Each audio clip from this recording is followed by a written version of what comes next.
is Dr. Qamar Cheema, and please do subscribe my new YouTube channel, The New World with Dr. Cheema. And I'm honored and thrilled to have with me Ms. Noha Mahmood, who is a UAE-based journalist, and she has been working with many newspapers. Thank you very much, Ms. Noha, for your time for my YouTube channel. Thank you for having me. Thank you. So, Ms. Noham, I wanted to have your perspective on the protests which are going on in Iran. Why do you think that the protests are going on in Iran? Why women are on the roads? Do you think that there is somewhere a new Arab Spring in the Middle East? How do you see this while sitting in Middle East? This is the biggest protests in Iran in years, ignited by the death of a young woman, Mahsa Amini, in the custody of Iran's morality police. This unrest is flaring up across the country for a third week, despite government efforts to crack down. And I think this is an open challenge to the Iranian leadership, with women burning their state mandated headscarves and chants of death to the dictator echoing from streets and balconies after dark. I think it's a watershed moment in the history of Iran, because the country has never before seen like a mass protest like this, led by women in the history of Iran. Uh, 2 days ago or 3 days ago, we have seen the hours long standoff between students and the police at uh, Sharif universities. Sharif University is Iran's top technology university that turned the prestigious institution into the latest flashpoint of protests, and ended up with hundreds of young people arrested. And the situation in schools is not different. It's like the same in universities as well. So, Ms. Nohab, you have been covering so much of the politics and looking things. We have seen that there is a lot of transformation going on in the Middle East. We have seen some developments in Saudi Arabia. We have seen developments in Iran, in UAE, and many other parts of the Middle East. What do you think? Why the regime in Iran they do not listen to the silent majority? What do you think? What are the motives behind that? That why they believe that these young women and the girls they don't have the say into the societal architecture or societal building? Why do you think this silent majority is not listened by the political or the religious clergy in Iran? Because protesters' grievances have expanded beyond the treatment of women.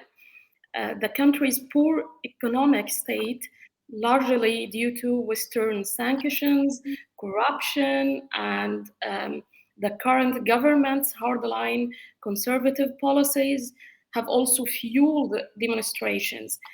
On the other hand, Iranian officials deny that Mahsa Amini was beaten by police, and instead stating that she died of a heart attack, which is an account refuted by her family.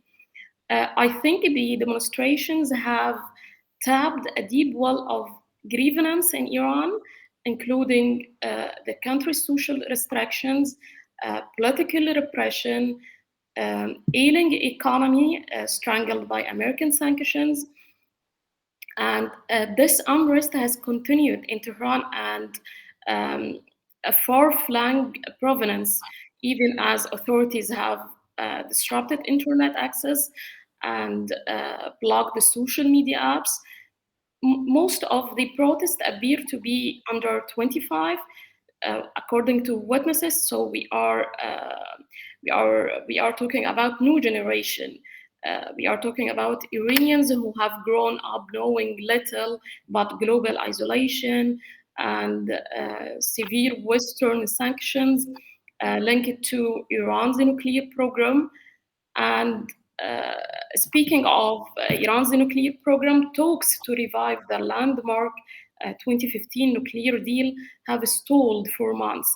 And this is fueling discontent as Iran's currency declines in value and prices soar. Mm. So, Ms. Noha, we have noticed that there have been a lot of development since 3 weeks, as you have been mentioned, and why the region is silent, why there is no statement coming from the regional powers. We have not heard any significant voice from in the region, from the Middle East, for instance.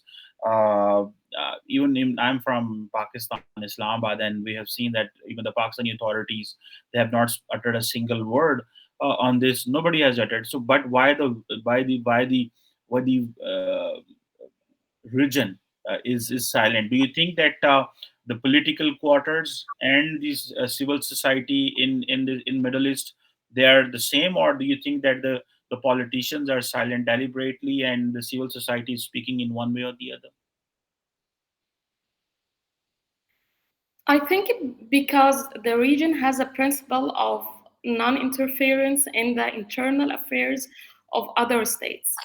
I think this is the reason. But we have to mention that Iran's supreme leader Ali Khamenei criticized Saudi Arabia for funding media outlets that promote protest and unrest in the country. As he said at his latest speech, the Saudi Arabia did not comment. Um, and regarding UAE, for example, when several attacks by Iran's Houthi allies hit the UAE, trade ties between the both countries, Emirates and Iran, were never broken, and a good neighbor policy still prevails. And this applies to other countries like Pakistan, as you mentioned.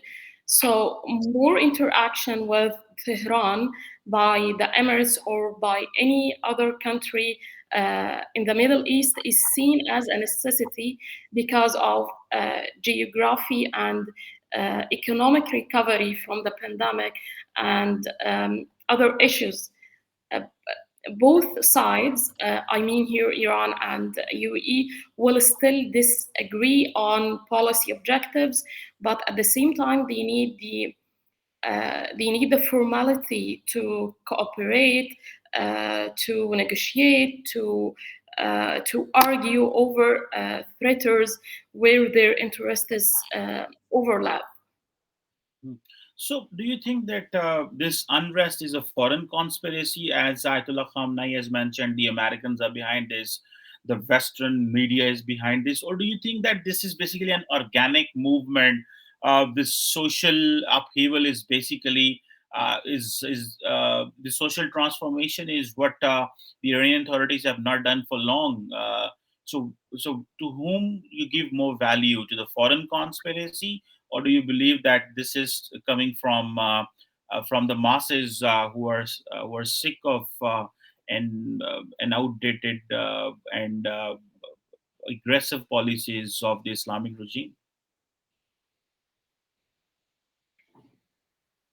I don't think so. As this uncertainty lingers, uh, further showcasing the state's inability to take action on critical issues such as Western sanctions, as I mentioned before, corruption, and the current government's hard lines, conservative policies. Uh, Although the scope of the crackdown remains unclear, and untold numbers of people have been apprehended. Uh, Security forces have picked up artists who have voiced support for the protest, and dozens of journalists have been arrested as well. So no, I don't think so. Hmm. So, whatever is going on in Iran, do you think that there is a possibility of some bigger change in Iran, or do you think the protesters have a larger support from the masses, and they are going to have an impact, or do you believe that it will just this movement will die down like other movements, or do you think that there is a possibility that it can ignite further in coming days and weeks?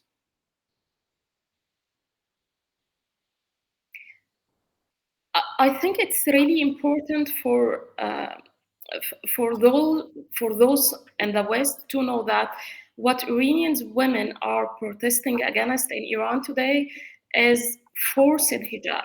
This is not about the hijab. This is not about Islam. This is about taking ownership and reclaiming over their bodies to have the free choice of choosing how they want to dress. Uh, they don't want to be told by the state or by the authorities or anyone else how to dress. I think these women are taking a huge risk, but at the same time, they have reached a point that I think their rage is going beyond control. This collective rage is going to make a turning point in the history of women's movement in Iran. And I think protesters have a large support from the society, and it may be the start of something much bigger.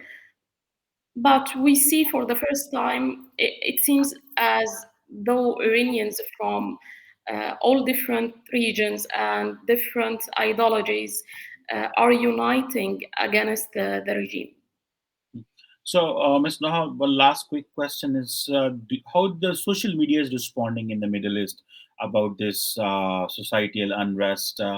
How, since the mainstream media or the governments may have their own policies, as you mentioned, the political apparatus has a policy of non-intervention in other affairs.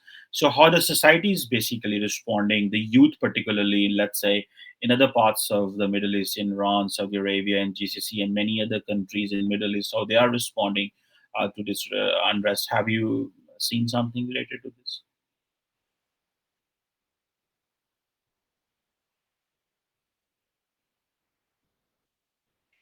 On social media, a lot of people is supporting what's happening in Iran, supporting the people, supporting the freedom. But as I mentioned before, the countries, the formal countries have a different opinion, or they have a different opinion, but they cannot express it. As I said before, they are like stick to this principle of non-interference in internal affairs of other states. But on social media, we see a lot of comments that support what the Iranian women uh, are doing in the street, support their freedom, support their choices. Thank you very much, Ms. Noha. I think this is the right time. The governments must understand the societal transformation which is going on in the world, and they need to give that kind of a space to their communities. Thank you very much for your time, and thank you for speaking with us.